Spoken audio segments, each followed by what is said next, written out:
오늘은 하나님의 공의와 인간의 고통 시리즈 8번째로 본문은 요한복음 19장 28절에서 30절 보겠습니다.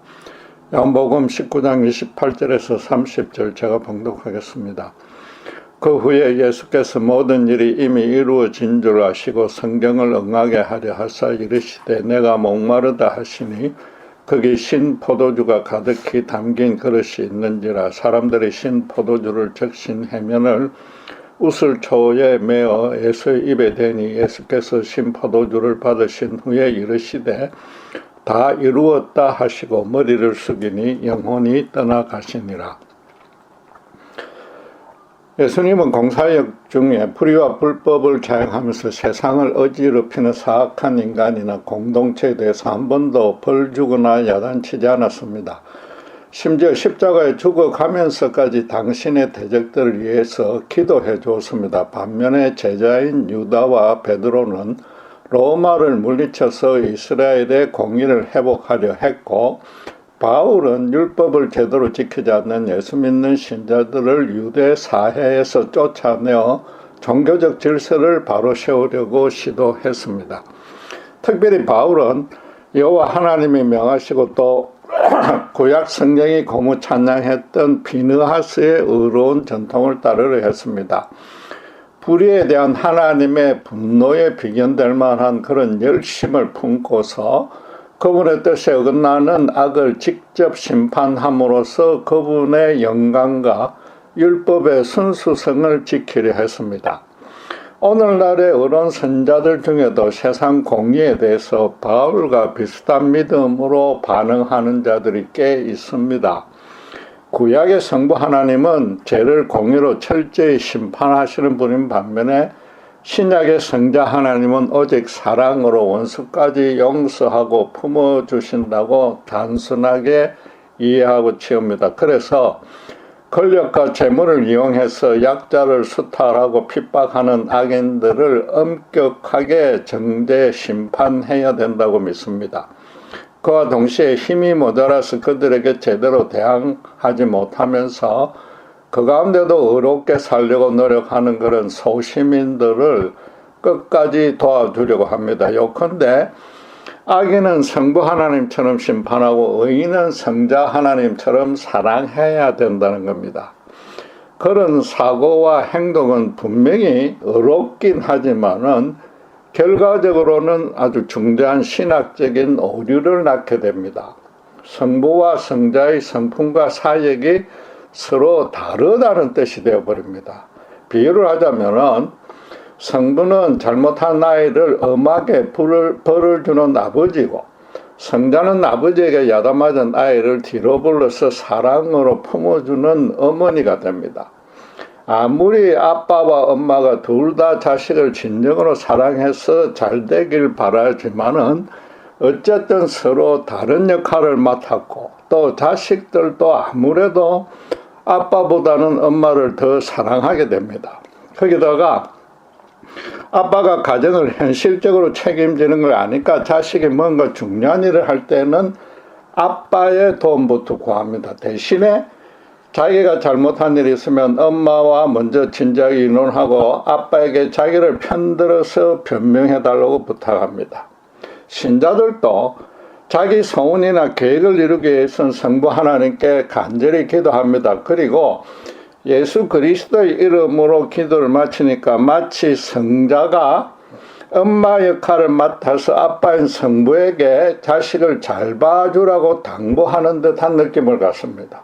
반면에 자기가 지은 이런저런 죄는 예수님의 십자가 은혜만 붙들면 당연히 다 용서받을 수 있다고 믿습니다. 여러분, 이건 그렇지는 않은 겁니다. 정확하게 아셔야 하는데, 삼위 하나님은 그 본질과 성품과 속성과 권능이나 사역에서 절대로 다르지 않으며 단 한치의 우열도 없습니다. 비느하스의 전통만 해도 그렇습니다. 이스라엘이 모압 여자와 음행해서 하나님께 연병이라는 큰 벌을 받고 있었고, 그런 중에도 음행을 그치지 않는 남녀를 비느하스가 하나님을 대신해서 처벌한 겁니다. 그는 이미 실현되고 있는 하나님의 공의로운 심판에 쓰임받은 종이었을 뿐입니다. 바울이 예수 믿는 신자를 핍박한 것은 그와 차원이 다릅니다. 우선 신자들이 죄를 지어서 하나님의 벌을 받고도 계속 그 죄를 짓고 있는 것이 아니었습니다. 신자야말로 당시로서는 하나님의 뜻을 정확히 알고서 순종했던 유일한 사람들로 오히려 신자가 비누하신 셈입니다. 거꾸로 바울은 하나님의 뜻은 모르고 유대교라는 종교와 선민이라는 잘못된 민족적 자만심만 지키려 했기 때문에 오히려 심판받아야 될 악인이었습니다. 하나님이 이미 실현하고 있는 공의에 참여한 비느와스와 달리 바울은 자신이 판단한 공의를 스스로 세우려 한 겁니다. 하나님의 공의가 비느하스 때나 예수님 당시 바울의 때에 각각 다른 의미와 방식으로 실현되는 것은 아니라는 뜻입니다. 거기다가 예수님 당시의 유대인들과 바울은 율법을 정확하게 따르지도 않고 자기들 입맛에 맞는 것만 지켰습니다. 율법은 분명히 레위기 19장 18절에 원수를 갚지 말며 동포를 원망하지 말며 너 이웃 사랑하기를 너 자신과 같이 사랑하라 나는 요한이라고 선언했습니다. 원수를 갚지 말라는 것은 인간 사회를 추악하게 더럽히는 악의 세력이 분명한 로마 제국도 그 정죄와 심판은 하나님께 온전히 맡기라는 뜻입니다. 율법은 또 출애굽기 22장 21절에 너는 이방 나그네를 압제하지 말며 그들을 학대하지 말라 너희도 애굽 땅에서 나그네였음이라라고 명했습니다. 그런데도 유대인들은 이방 나그네는 상종도 하지 않았고 동족마저도 자기들이 정한 규정에 따라 정죄하며 살인했습니다. 바울은 율법을 준행해야만 하나님의 공의가 세워진다고 믿으면서도 사실상 자기부터 율법을 어긴 겁니다. 말하자면 공의만 실천하면 사랑이 실종되어도 하나님의 뜻에 충성 순종한다고 착각하고서 비느하스의 전통을 명목상으로만 지키려 한 겁니다. 더 정확히 말해서는 자기가 속한 유대 지도층 계급의 특권을 계속 누리려고 자기들이 제정한 유대 사회의 간섭을 여호와의 뜻이라고 믿은 겁니다. 불행하게도 인구 숫자로 따지면 아주 소수에 불과한 정통 유대인들은 아직도 공의로운 하나님이 여호와 하나님이 구약대로 이스라엘을 편애한다고 믿고 있습니다. 그래서 모든 열방 위에 자기 나라를 최고로 높여줄 메시아가 아직 안 왔고 언젠가는 예루살렘에 강림할 수 있도록 제4성전을 지으려 합니다. 일부 신자들마저도 지금 예수님을 미워하며 신약 성경은 아예 인정하지도 않고 있는 그 유대인들이 기독교를 핍박하는데도 그런 움직임에 적극 동참하고 있습니다. 율법의 최고 전문가였던 바울이 예수를 알고 나니까 유대교의 모든 자랑거리가 한갓 배설물이었다고 체험적으로 처절하게 고백했는데도 그러고 있단 말입니다. 여러분, 신구약의 하나님은 한 분 하나님입니다. 삼위 하나님의 인간을 향한 뜻과 계획에는 한치의 수정이 없이 창조 때부터 지금까지 또 앞으로도 영원히 전혀 변함없이 똑같습니다. 바울처럼 신약의 성자 하나님을 잘 알아야만 구약의 성부 하나님을 정확하게 이해할 수 있습니다. 최근 세상이 상식과 양심을 벗어나는 말도 안 되는 제약으로 타락해가고 온갖 재앙이 끊이지 않습니다. 신실한 신자들도 하나님의 공의에 관해서 의심과 원망이 생길 수밖에 없습니다. 아무리 그래도 예수 믿기 전에 바울처럼 공의에 반쪽 하나님만 믿고 따라서는 안 되는 겁니다. 세상에 굽어 보이는 공의를 정확히 분별하려면은 하나님이 인류 역사를 어떤 목적을 갖고서 어떤 방향과 방식으로 이끄는지부터 알아야 됩니다. 오늘 본문에 아주 짧은 내용이지만 그 해답을 말해주고 있습니다. 예수님은 십자가에 죽으시면서 다 이루었다고 선언합니다. 이 땅에 오신 목적을 온전히 성취했다는 겁니다. 단순히 당신을 믿는 신자들을 천국으로 인도하는 길을 활짝 열었다는 뜻이 아닙니다. 주목할 말씀은 28절 29절에 성경을 응하게 하려고 주님이 목마르다고 하시면서 신포도주를 마셨다는 겁니다. 이 복음서를 저작한 요한의 뜻은 시편의 두 예언대로 주님이 행했다는 겁니다. 먼저 시편 22장 15절은 내 힘이 말라 질그릇 조각 같고 내 혀가 입 천장에 붙었나이니 주께서 또 나를 죽음의 진토 속에 두셨나이다고 했고, 또 시편 69편 21절은 그들이 설계를 나의 음식물로 주며 목마를 때에는 초를 마시게 하여 사오니라는 그 두 말씀입니다. 그걸 지금 우선 성취했다는 거죠. 그런데 다 이뤘다는 것은 모두만이 아니라 완전이라는 뜻도 포함됩니다. 주님이 신포도주를 마심으로써 공사역대뿐만 아니라 마지막까지도 당신이 구약 성경에서 예언한 메시아임을 행동으로 보여주신 겁니다. 그리고 죽으시기 직전에 다 이뤘다고 선언했기에 당신께서 십자가에 죽어야만 이루어지는 더 중요한 일에 대해서 구약 성경이 일관되게 예언해 놓았는데 지금 그 일을 완벽하게 성취했다는 겁니다. 바꿔 말해서 하나님이 구약의 인류 역사를 주관하신 목적은 예수님의 십자가 죽음을 실현하는 것 하나였다는 뜻인데 왜 그러한지 살펴볼 필요가 있습니다. 하나님은 인간을 창조한 후에 인간에게 두 가지를 당부했습니다. 첫째는 생육하고 번성하라고 하셨는데 그건 모든 생물에게 다 허락하신 축복입니다. 둘째는 창세기 1장 28절에 인간에게만 당신을 대신하여 이 땅을 다스리라고 했습니다. 그리고 그 이 땅을 잘 다스리도록 창세기 2장 16절 17절에 잘 아시다시피 동산나무 각종 나무의 열매는 내가 임의로 먹되 선악을 알게 하는 나무의 열매는 먹지 말라. 내가 먹는 날에는 반드시 죽으리라는 계명을 주셨습니다. 이건 단순히 에덴 동산의 한 과일나무에 대한 접근 금지 명령이 아닙니다.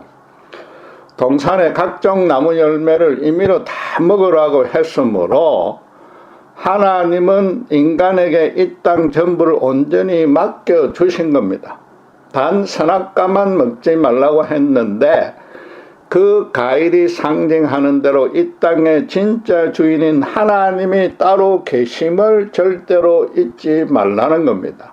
요컨대 이 땅을 하나님 대신에 다스리려면 그분을 진정으로 사랑하고서 그분의 뜻대로만 행하라는 겁니다. 최초 인간은 에덴이 하나님의 소유임을 잊지 말고 그분의 뜻대로 따르기만 하면 평생토록 그 땅에서 나는 모든 좋은 것을 마음껏 즐길 수 있었습니다. 인간이 할 일은 단순히 하나님께 감사하고 경배만 하면 되는데 하나님은 심지어 그렇게 하라고 직접적으로 명령하지도 않았습니다. 동산을 자기 마음껏 다스리고 그 전부를 즐길 수 있다면 자연히 그렇게 될 수밖에 없기 때문입니다. 여러분, 만약에 어떤 지주가 가수원 한 몇백 평을 평생 아니 자손 대대로 영원토록 무료로 사용하고서 그 소출 전부도 마음대로 가지고 단 하나 그 주인이 따로 있다는 사실만 절대 부인하지 말라고 했다 칩시다. 그냥 법원에 등기부로만 그 이름이 있는 거죠. 열매 전부가 자기 것이 되므로 매일 물을 주고 병충해를 맞고 가지치기도 하면서 얼마나 아름답고 비유하게 가꾸겠습니까? 스스로 가꾼 고추, 상추, 오이, 사과, 복숭아 등으로 유기농 식단을 꾸밀 때마다 그 주인에게 감사하며 먹을 것입니다. 주변 사람들에게도 그 주인을 자랑하며 나눠줄 겁니다. 그 땅을 자기 명의로 바꿀 꿈은 전혀 꾸지 않을 것이며 그럴 필요도 없습니다. 자식들에게도 자기처럼 행하라고 잘 가르칠 겁니다. 그런데 불행하게도 아담은 그러지 않았단 말입니다. 단순히 마지막 남은 그 과일마저 따먹고 싶었던 것이 아니었습니다. 가소원의 주인을 몰아내고 자기 소유로 바꾸려 했습니다. 사탄은 인간이 그 과일을 먹으면 하나님이처럼 되니까 그 일을 하나님이 싫어해서 먹지 못했다고 하나님에 대한 아담과 이브의 생각을 완전히 부정적으로 바꿔버렸습니다. 주인이 일일이 간섭하지 않으므로 살짝 그 등기 서류만 변조하면 가손을 쉽게 빼앗을 수 있다고 속인 겁니다. 그 전까지는 아담과 이브도 에덴 동산을 하나님의 뜻대로 잘 관리하고서 인간이 누릴 수 있는 최상의 행복한 삶을 살면서 그분께 감사했습니다. 그러다가 이 사탄의 달콤한 게임에 넘어가서 하나님을 쫓아내고 자기가 하나님처럼 되겠다고 설친 겁니다. 하나님이 매일매일 그들의 삶을 일일이 감시, 통제, 명령하지 않았기 때문에 그분을 우습게 보고 그래도 대련히 여긴 겁니다. 피조물인 인간이 영원토록 절대 넘어서는 안 될 선을 넘어버린 겁니다. 그런 배은망덕한 죄악을 하나님이 그대로 넘어갈 수는 없습니다. 작은 가수원 주인이라도 당장 쫓아내고 손해배상을 청구하며 100m 이내 접근 금지 명령을 법원에서 받아낼 것입니다. 하나님은 창세기 3장 23절 24절에 아담과 이브를 에덴에서 쫓아내고 생명수 나무를 옮기고 그곳으로 가는 길을 천사로 지키도록 막았습니다.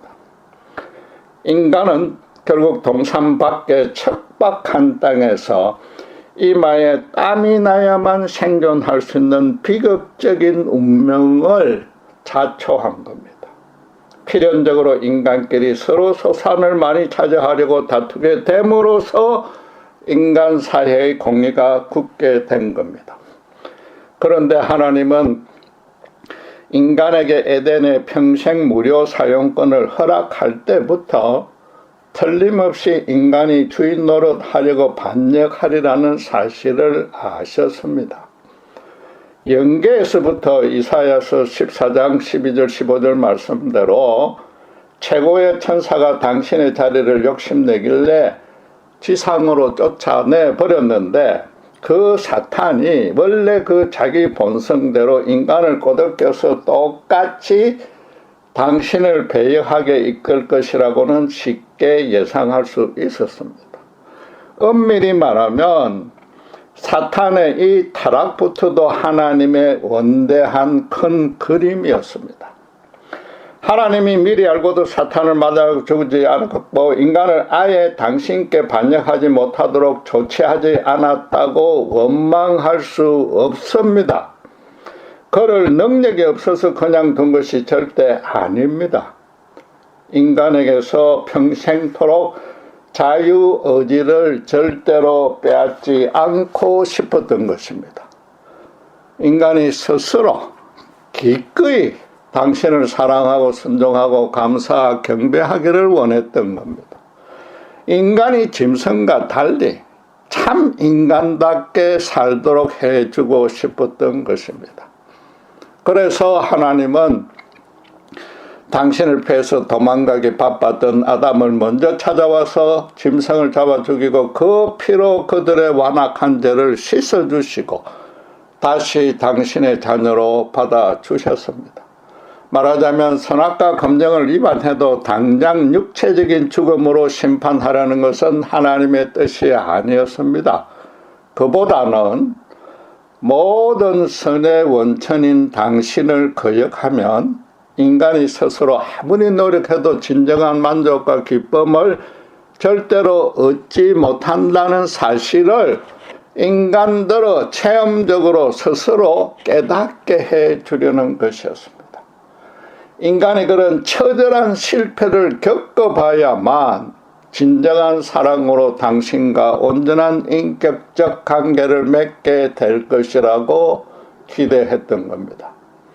문제는 그 타락으로 인간에게 완벽했던 생존 환경인 에덴 동산은 사라지고 또 하나님만 기뻐하며 사랑했던 인간의 본성마저 추악에 오염되어 버린 겁니다.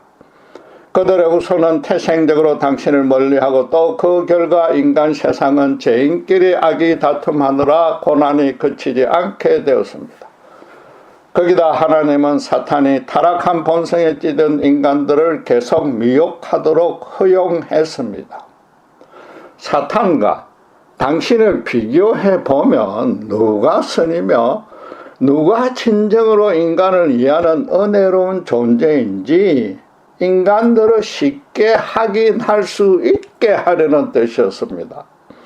더 중요하게는 이 죄로 타락한 인간의 비참한 상태를 근본적으로 해결할 수 있는 더 선하고 완전한 방안을 태초부터 마련해 놓았기 때문인데 그것이 바로 예수님의 십자가 죽음이었던 겁니다.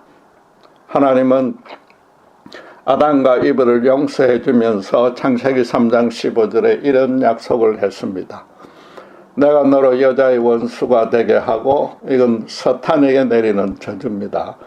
내 후손도 여자의 후손과 원수가 되게 하리니 여자의 후손은 내 머리를 상하게 할 것이요 너는 그의 발꿈치를 상하게 할 것이니라. 여자의 후손이라는 것은 남자인 아버지 없이 성령에 의한 동정녀 탄생을 예언한 것입니다. 사탄이 장차 올 그 여자의 후손의 발꿈치만 상하게 하지만 대신에 사탄의 머리가 그 여자의 후손에 의해서 상할 것이라고 합니다. 사탄은 대로 주고 하나님께 말로 받는 격입니다. 이 약속은 성자 예수님이 처녀인 마리아에게서 성령으로 나심으로 완벽하게 성취되었습니다. 갈라디아서 4장 4절 6절은 이렇게 말합니다. 때가 참에 하나님이 그 아들을 보내사 여자에게서 나게 하시고 율법 아래에 나게 하신 것은 율법 아래에 있는 자들을 속량하시고 우리로 아들의 명분을 얻게 하려 하심이라. 너희가 아들이므로 하나님이 그 아들의 영을 우리 마음 가운데 보내사 아빠 아버지라 부르게 하셨느니라. 누구나 예수님의 대속 죽음의 은혜를 순전히 믿는 자는 바울처럼 율법 아래 있고 예수 믿는 신자를 오해했던 자마저도 예수를 알게 되면 하나님의 보좌 앞에 담대히 나갈 수 있게 되고 영생까지 얻는다는 겁니다. 모든 기도를 예수님의 이름으로 마치는 이유가 바로 그것입니다. 신자가 하나님의 자녀가 되는 권세를 얻은 것과 그 후로 평생도록 하나님의 보호와 인도 아래 의로운 삶을 살아갈 수 있는 근거 모두가 예수님의 십자가 은혜라는 뜻입니다. 단순히 엄마격인 주님에게 자기 잘못을 용서받거나 그 성자들의 성도에게 무조건적인 사랑을 받아내려고 요구해달라는 뜻이 아니라는 겁니다. 예수님이 함께 하지 않으면 단 한시도 참 인간답게 살아갈 수 없다는 고백이어야 되는 겁니다. 하나님이 구약의 역사를 골고다 십자가를 향해서 이끌어온 까닭은 현재 지금 살펴보고 있는 그분의 공의와 연결해보면 간단합니다. 신구약 성경을 철저히 배우는 오늘날의 신자들마저도 하나님의 공의와 사랑이 각기 별개로 실현되어야 된다고 오해하고 있기 때문입니다. 인간의 이성으로는 아무리 판단해도 공의를 실현하려면 사랑이 희생되고 사랑을 베풀려면 공의가 굽어진다는 겁니다. 인간관계에서 가장 사랑이 많고 공평하다고 볼 수 있는 부모와 자식 관계도 우리가 살펴본 대로 아빠와 엄마가 교육 역할을 분담해야 되듯이 인간은 그 둘을 동시에 충분히 절대 만족시킬 수 없습니다. 지금 벌어지고 있는 하마스와 이스라엘 간의 전쟁에서도 먼저 테러를 가하고 아직도 인질을 억류하고 있는 하마스가 분명히 도덕적으로 더 악이므로 완전히 패배시켜야 그게 공의가 세워집니다. 그러나 어쩔 수 없이 수많은 노약자와 여인과 어린이들이 억울하게 희생됨으로 사랑은 비참하게 무너지는 겁니다. 공의 측면에서 인간이 당신께 지은 죄를 따지면 아담의 타락 이후 모두가 사형입니다. 그런데 그대로 집행하면 지구상에 하나님 당신과 인격적인 교제를 나누며 당신을 대리해서 이 땅을 다스릴 존재가 완전히 사라집니다. 사랑 측면에서 무조건 모두를 용서해주면 죄에 대한 공정한 처리가 되지 않고 구원의 은혜도 제대로 실감하지 못합니다. 무엇보다 구원과 심판의 기준이 없어서 사실상 구원이 이루어진 것도 아닙니다. 그야말로 세상의 공의와 사랑을 인간이 제멋대로 망치도록 그냥 방치하는 꼴입니다. 골고다 십자가는 인간의 죄는 철저히 처벌하신 완전한 공의이며 그와 동시에 죄인을 끝까지 품어주시는 완전한 사랑입니다. 성자 하나님이 당신의 죽음으로 그 죄값을 온전히 갚으심으로 당신의 공의가 충족되었고 그런 하나님의 은혜를 순전한 믿음으로 받아들이기만 하면 구원해 주심으로 세상에 없는 완전한 사랑도 실현되었습니다. 여러분, 구약시대의 가장 공의로운 심판은 아마 소돔과 고모라 사건일 것입니다. 어폐가 있지만 아브라함과 하나님은 심판 전에 어떤 거래를 했습니까? 하나님은 소돔에 의인 10명만 있으면 그와 비교할 수 없이 더 많았을 악인들까지도 다 용서해 주겠다고 공의의 심판에 앞서서 사랑의 구원부터 약속하셨습니다. 그 결과 10명조차 없어서 심판받았기 때문에 인간 세상의 공의는 인간이 굳게 만들었다는 가장 여실한 증거였습니다. 사실은 인간이 타락하기 전부터도 그랬는데 선악과 금령이야말로 하나님의 사랑과 공의를 동시에 만족시키는 완전한 은행이었습니다. 모든 열매를 임의로 다 먹어도 된다는 것은 완전한 사랑이지 않습니까? 그 주인이 따로 있다는 사실을 읽고서 당신을 거역하면 육체적인 죽음이 아니라 영적인 죽음만 임하게 하는 것도 완전한 공의였습니다. 타락 후에도 하나님은 아담과 이브의 죄값을 짐승의 죽음으로 갖게 한 것은 완전한 공의였고 언약을 이긴 아담을 먼저 찾아와서 가죽옷을 지어 입히고 평생 그들과 함께하며 지켜주시는 것은 완전한 사랑이었습니다. 한마디로 아담과 이브도 예수님의 십자가 은혜로 구원받았습니다. 에덴에도 십자가 복음이 명백히 선포되었는데 어리석기 짝이 없는 신자들은 아직까지도 더 많은 이들이 구원받게끔 복음을 더 일찍 인류에게 알게 해줘야 한다고 원망합니다. 여러분, 모든 세대의 모든 인간이 인생의 목적으로 삼는 것은 자기 손과 욕심대로 풍요롭고 사치롭게 사는 것, 최소한도 아프지 않고 고난, 상처, 다툼 없이 잘 사는 것 하나뿐입니다. 그것을 바라는 것이 나쁜 일은 절대 아니고 그렇게 소원해야 되나 그런 선을 베풀어 주는 분이 누구인지 나아가서 그분이 인간에게 진정으로 바라는 것이 무엇인지 모르고 알려고도 하지 않는단 말입니다. 신자 중에도 진정으로 하나님의 자녀로서 범사를 그분의 뜻을 따라서 그분을 대신해서 이 땅을 거룩하게 다스리려는 목적으로 자기 인생을 살아가는 자가 과연 몇이나 되겠습니까? 거기다가 어려운 신자일수록 눈앞의 환경과 사건만 보고서 조금이라도 불평하게 여겨지거나 이해가 되지 않으면 하나님이 잘못하고 있다는 생각밖에 못하지 않습니까? 인간이 하나님을 자기 생각에 끼워 맞추려 하니까 그분의 공의는 굽었고 세상 무리를 그냥 방치한다는 의심밖에 못하는 겁니다. 예수 십자가는 태초부터 계획된 것입니다. 일일이 설명할 여유가 없지만 구약 성경 전체에 복음이 넘치도록 일관되게 계시되어 있고, 삼위 하나님은 이스라엘을 그 완전한 공의와 완전한 사랑이 동시에 만족되는 방식으로만 보호하고 인도해 왔습니다.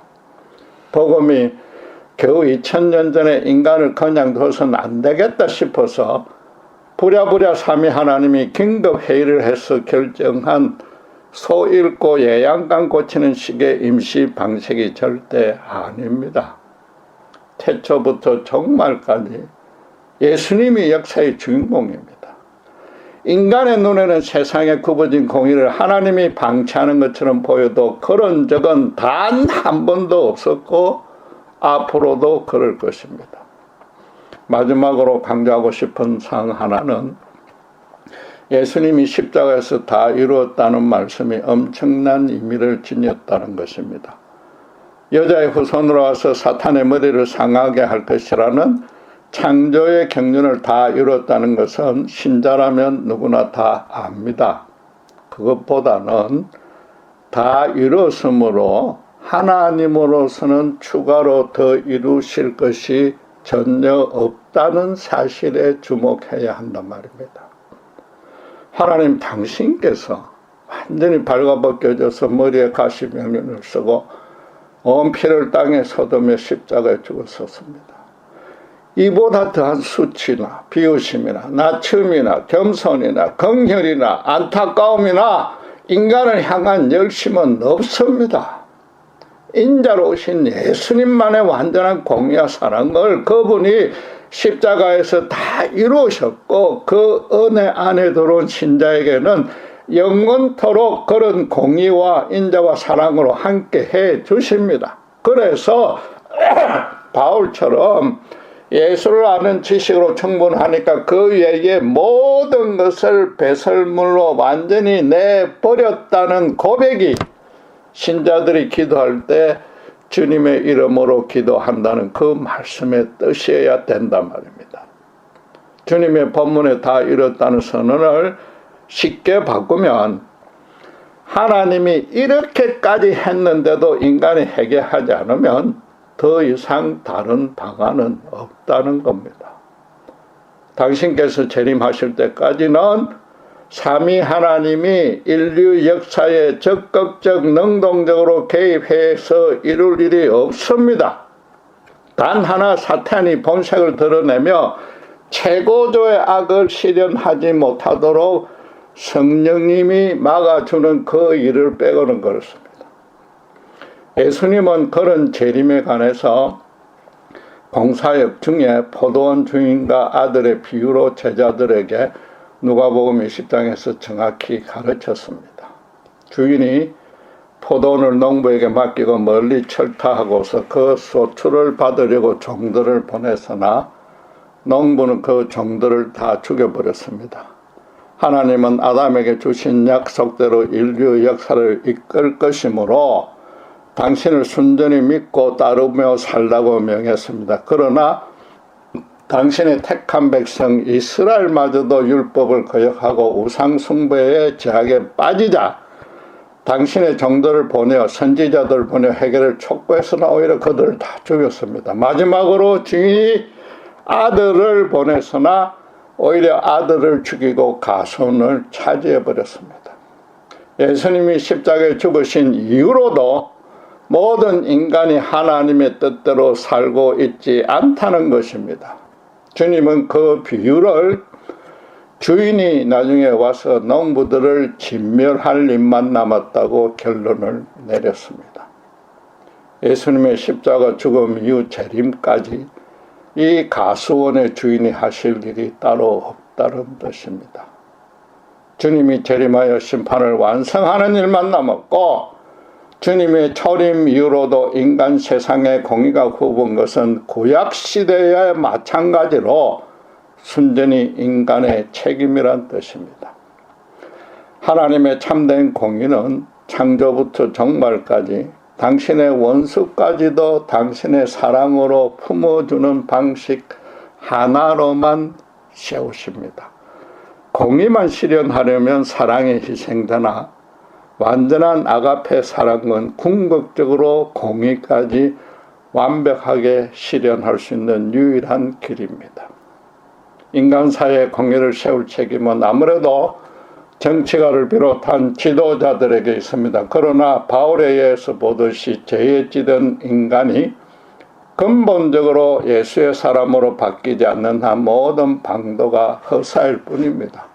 지금 우리 모두가 멀리 중동 전쟁까지 갈 필요 없이 미국과 한국에서 지금 지도층들에서 목격하고 체험하듯이 끝없는 정치적인 쟁투와 소모전만 벌릴 뿐입니다.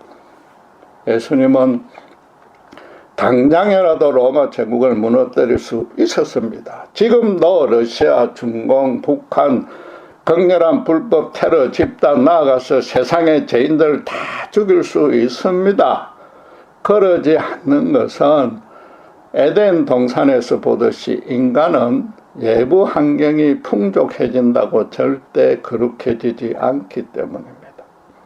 악인을 심판해봐야 더 완악한 자들이 생기고 더 중요하게는 그들도 당신께서 당신의 사랑으로 구원할 대상이기 때문입니다. 주님의 다 이루었다는 선언의 의미는 인간이 굳게 만든 세상의 공의를 바로 세울 방도는 하나님이 예수 십자가에 실현시킨 당신의 완전한 사랑뿐이라는 겁니다. 지금 우리의 믿음을 심각하게 잘 따져보길 원합니다. 하나님의 공의를 의심 원망하기 전에 과연 내 존재와 삶과 인생에 예수님이 정말로 주인이 되어서 그분을 닮아서 거룩하게 자라고 그분의 소명에 헌신하고 있습니까? 그래서 내 주변에도 그분을 주인으로 모시고 싶다는 어떤 소망, 호기심, 관심을 불러일으키고 있습니까? 전도하라는 단순한 의미가 아니라 그렇게 해야만 하나님의 공의가 신자에게서부터 바로 세워지고 점점 주변을 거쳐 땅 끝까지 온전히 세워지기 때문인 겁니다. 기도하겠습니다. 올해도 세상은 죄악으로 타락해가고 여전히 흉흉한 일이 많을 것이며 우리 각자의 삶에도 많은 어려움이 따를 줄 압니다. 또 우리 또한 믿음이 연약하여 당장 눈앞의 여건과 사건을 보고 하나님의 공의가 굽었다고 의심할 수도 있습니다. 하오나 말씀대로 태초에서 종말까지 오직 예수님의 십자가만이 이 세상의 의로움을 바로 세울 수 있을 줄 믿습니다. 아무리 어렵고 힘들지라도 주님의 십자가가 세상 사람 앞에 온전히 보일 수 있도록 특별히 우리가 원수까지 품는 주님의 사랑을 닮아서 이웃을 우리 몸처럼 사랑하면서 우리 자신부터 하나님의 공의를 세워나갈 수 있도록 올 한 해 우리를 마음껏 들어 사용하여 주시옵소서. 감사합니다. 우리 주 예수 그리스도 이름으로 기도드렸습니다.